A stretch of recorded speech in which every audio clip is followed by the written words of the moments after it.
Salut tout le monde, comment allez-vous? Moi ça va plutôt bien. Aujourd'hui on se retrouve pour une nouvelle vidéo. Aujourd'hui on se retrouve pour parler du film Thor, qui est donc le quatrième film du MCU. Voilà, donc quatrième film du MCU où on verra de nouveaux personnages dans ce quatrième épisode du MCU, tels que Jeremy Renner, donc Hawkeye. On verra donc Loki, on verra donc Eric Selvig, qu'on reverra donc après tout ça dans Avengers, et on reverra donc on verra donc Thor aussi, qui fera sa première entrée au sein du MCU. Bref, donc après tout ça il restera deux films, Captain America et Avengers, pour terminer cette première phase. Bref, donc Thor, c'est un personnage de la mythologie nordique. Voilà, Thor, Odin, Loki, etc., etc. Donc c'est des personnages donc voilà qui ont existé à une certaine mythologie, voilà, donc la mythologie nordique, etc. Ce sont des dieux, voilà, qui ont été vénérés fut une époque. Alors je ne sais pas si ça existe encore à l'heure actuelle. C'est un peu comme les Égyptiens à l'époque et les Grecs. Voilà, ils vénéraient des dieux aussi, donc voilà. Et je ne sais pas du tout si du côté du nord, on vénère encore ces gens-là. Je sais pas du tout. Donc voilà, faudrait peut-être que je me renseigne, mais je sais bon que ça fait encore partie un petit peu de leur mythologie sur certaines choses. Donc, en plus d'être un premier personnage voilà, mythologique, c'est un personnage du MCU. Un peu comme Hercule d'ailleurs, qui fait partie du MCU. Enfin, qui fait partie de Marvel. Je crois qu'il est passé dans les derniers films. Faudrait que je me remette à nouveau. Et qui fait partie donc de la mythologie grecque. Donc voilà. Bref, c'est donc un film sorti en 2011, réalisé par Kenneth Branagh. Voilà, donc il fait partie de l'univers Marvel, dont il est le quatrième film. Voilà, et donc met en scène les personnages de Thor. Voilà, voilà, et donc met aussi en scène, voilà, donc des personnages créés par Stan Lee, Larry Lieber et Jack Kirby, personnages assez connus. Voilà, qui ont créé et qui ont, on va dire, créé des personnages assez mythiques à ce niveau-là. Le film donc a été écrit par Ashley Miller, Zack Stans et Don Payne, et donc mis en scène par Chris Hemsworth, Natalie Portman. Donc ça c'est les acteurs, voilà, Tom Hiddleston, Stellan Skarsgård. Voilà, et on retrouvera aussi Anthony Hopkins. Donc Anthony Hopkins, qui je pense on ne le présente plus, très grand monsieur du cinéma. Nathalie Portman aussi. Alors Chris Hemsworth, pour ma part, en 2011 c'est une totale découverte. Voilà, tout comme Tom Hiddleston, à ce moment-là c'est une totale découverte, je connaissais absolument pas. Donc voilà, et donc ça permet de découvrir de nouveaux acteurs assez intéressants pour ma part, à cette époque-là. Et franchement, je vais pas le regretter, parce qu'il y a des très bons films, à l'un comme à l'autre. Mais bon, Nathalie Portman je connaissais déjà, tout comme Anthony Hopkins. Bref, donc, il raconte l'histoire de Thor, donc voilà, un dieu venu d'Asgard et exilé sur Terre, où il va rencontrer donc Jane Foster, jouée par Natalie Portman, et devra donc arrêter son frère adoptif Loki, qui tente de devenir le nouveau roi d'Asgard. Donc il faut savoir que Thor, c'est un peu un gamin un peu arrogant sur certains points. Voilà, il se la pète un peu beaucoup. Voilà, et donc il va faire pas mal de petites conneries. Et il sera banni et envoyé sur Terre, donc banni d'Asgard et envoyé sur Terre par son père, donc qui est nul autre que Odin, joué par Anthony Hopkins. Et il est condamné à vivre parmi les humains, mais il faut savoir que en gros il va y avoir une menace qui va s'apprêter donc à se déchaîner sur la Terre, et Thor donc va devoir cette fois-ci ne plus jouer les gamins merdeux, mais devoir sauver le peuple. Voilà, donc essayer d'être un homme cette fois-ci, on va dire. Donc voilà, se battre et être quelqu'un de bien, etc. Et pas être dans ses convictions à lui, mais plutôt se battre pour protéger les gens. Et ça, c'est quand même plutôt cool. Alors, je vais pas trop en parler, parce que bon, pour ceux qui n'ont pas forcément vu le film, je vais vous laisser aller le découvrir. Pour ceux qui ont vu le film, je pense que voilà, quoi, le résumé est quand même pas si mauvais que ça. Et donc, que dire de plus sur ce film-là? C'est un bon film, c'est pas un mauvais film.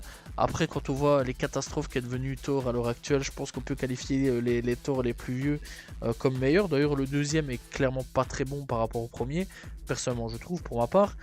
Le premier Thor est pas si mauvais que ça, il y a quand même des bons trucs, franchement j'ai bien apprécié certaines choses. Voilà, il y a des bons trucs à ce niveau-là, des bonnes scènes de combat. Loki, la relation Loki et Thor, c'est assez marrant, voilà, entre les deux frangins. Moi personnellement j'ai bien apprécié cette relation-là. C'est une relation qu'on apprend tout doucement à découvrir et qu'on verra au fur et à mesure du temps, puisque Loki est encore présent à l'heure actuelle dans le MCU. Donc ouais, c'est des personnages que j'apprécie énormément l'un comme l'autre, que vraiment j'ai adoré voir grandir, et très sincèrement dans ce premier film j'ai bien aimé. Les jeux d'acteurs sont encore une fois, moi je trouve assez bons à ce niveau là, à cette époque là c'était pas mauvais. Chris Hemsworth encore une fois et Tom Hiddleston à ce moment là, je le répète, c'était pour ma part des totales découvertes, je connaissais absolument pas.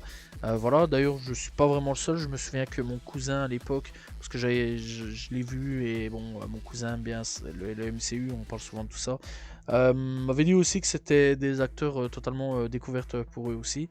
Voilà, ils connaissaient absolument pas ces deux acteurs là. Par contre, Nathalie Portman, voilà, je vais pas en faire, c'est des classiques sur beaucoup de points au niveau de ses films. Anthony Hopkins, même tarif, c'est des classiques au niveau de ses films. Donc franchement, il y a quand même de quoi poser des bases assez solides, avec 2-3 noms quand même assez connus, assez badass à ce niveau-là.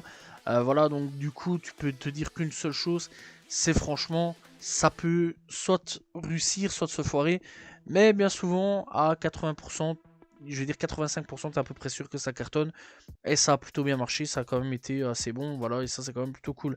Personnellement, j'ai bien apprécié le jeu des acteurs, tous sont quand même plutôt assez intéressants. Voilà, j'ai découvert quelque part un monde, une histoire assez intéressante. Je me suis intéressé grâce un petit peu à ce film-là, un petit peu à la mythologie nordique, voilà, et j'avais bien apprécié, parce qu'il y a vraiment des trucs assez intéressants sur cette mythologie-là. C'est vrai que je connais quand même beaucoup plus la mythologie égyptienne ou grecque que la mythologie nordique, alors que bon, théoriquement on est quand même beaucoup plus près, on va dire, sur certains points des Grecs et de Nordiques, que par exemple égyptienne ou chinoise ou japonaise. Alors que bon, on connaît quand même un petit peu pas mal de choses à ce niveau-là. Mais très sincèrement, enfin à ce niveau-là au niveau japonais, parce que bon, maintenant avec les mangas, tout ça, c'est vrai que c'est plus chez nous. Mais bon.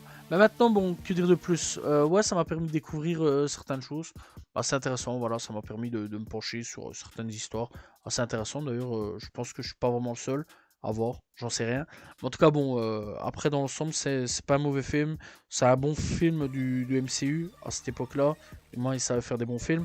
Et très sincèrement, ouais, niveau jeu d'acteur, niveau comment c'est filmé, c'est calibré, les plans, etc., sont quand même assez intéressants aussi. Il y a des bons trucs, voilà, il y avait des bons moves à l'époque, ça faut quand même dire les termes. Et ouais, niveau du film, ça dure quand même pas si longtemps que ça au total. Ça dure 1h55, quand même presque 2 heures, je vais pas vous mentir, c'est peut-être long, mais bon voilà. Mais dans l'ensemble, moi personnellement, je les avais pas vus passer à ce niveau-là, j'avais passé un très très bon moment. Et ouais, j'avais quand même hâte de voir un petit peu la suite. Donc Thor 2, je me disais que j'avais vraiment hâte de voir un petit peu ce qui allait être fait. Après donc ça a été Captain America First Avengers. Voilà, et donc après Thor le monde des ténèbres est donc sorti en 2013. Donc soit 2 ans après. Mais 3 ans plutôt, 3 ans après. Donc voilà. Et non, je dis pas de conneries, ouais, 2 à 3 ans à peu près. Donc voilà. Enfin bon, on va taper en rond. Donc ouais, dans l'ensemble, c'est pas un mauvais film du MCU. Ça se regarde, c'est quand même assez bon. On apprend certaines petites choses sur le MCU. Je vais pas trop vous en parler. En tout cas, bon, c'est hyper important. Ce film-là, c'est pour les Avengers à ce niveau-là. C'est un film très important pour parler surtout avec certaines choses, dont le fameux cube cosmique. Voilà, c'est assez important à ce niveau-là. Je parlerai pas plus, mais très sincèrement, ouais, c'est assez important de regarder ce film-là pour le premier film Avengers, parce que ouais, c'est un peu un film clé sur les Avengers, parce que c'est vrai quand même que dès le départ, on dit ouais, tout est réuni, etc. Tu vois peut-être pas forcément les avancements, pourquoi ça va être réuni, mais ce film-là, c'est un film clé pour les Avengers à ce niveau-là. D'ailleurs, c'est à peu près l'un des plus gros films clés avec Iron Man 1 et Thor à ce niveau là pour réunir certaines choses, comprendre certaines choses pour ce qui est donc de Avengers, avec peut-être Captain America aussi, qui est aussi assez intéressant et solide, parce que bon, ça on apprendra pas mal d'autres choses sur Captain America, mais ça on en parlera une prochaine fois. Bref, donc aussi au niveau de la musique, parce qu'il faut en parler aussi de la musique, elle est bonne, il y a des bons trucs à ce niveau-là, la VF est plutôt bonne aussi, moi personnellement je l'avais vu à l'époque, et encore à l'heure actuelle en VF, elle est très bonne, moi j'ai bien apprécié la VF, franchement rien à dire là-dessus. Voilà, la voix classique d'Anthony Hopkins à ce niveau-là. Voilà, franchement, il n'y a rien à dire aussi. Donc voilà. Chris Hemsworth, moi j'ai bien aimé sa VF. Voilà, Tom Hiddleston, même tarif. Bref, franchement, la VF est quand même plutôt bonne. Ça, faut dire les termes. Ça fait le taf. Ça fait plaisir. La musique, elle est plutôt bonne aussi. Ça fait le taf aussi. Franchement, c'est quand même plutôt cool aussi à ce niveau-là. Donc voilà, pas de grand chose à dire à ce niveau-là. C'est pas le pire film du MCU. C'est pas non plus le best film du MCU. Iron Man, en ce moment, parce que j'ai parlé de ces films-là, hein, que ça a été Iron Man, Hulk, Iron Man 2. Iron Man premier restera toujours au top en ce moment. Voilà, on verra au fur et à mesure du temps, parce qu'il y a beaucoup de films du MCU. Mais franchement, à ce niveau-là, ouais, Iron Man premier du terme, du nom plutôt, restera donc toujours premier en ce moment. Voilà, mais très sincèrement, ouais, ça se regarde, c'est un très très bon film que j'ai quand même plutôt bien apprécié, et qui encore une fois est assez important pour le MCU. Voilà, j'ai pas grand chose à dire là-dessus au niveau de ce film, donc Thor. Le premier opus Thor d'ailleurs. Voilà, j'espère que vous avez apprécié la vidéo. N'hésitez pas à vous abonner, liker, commenter, partager. On se retrouve très prochainement pour parler d'un nouveau film. Salut tout le monde, ciao ciao.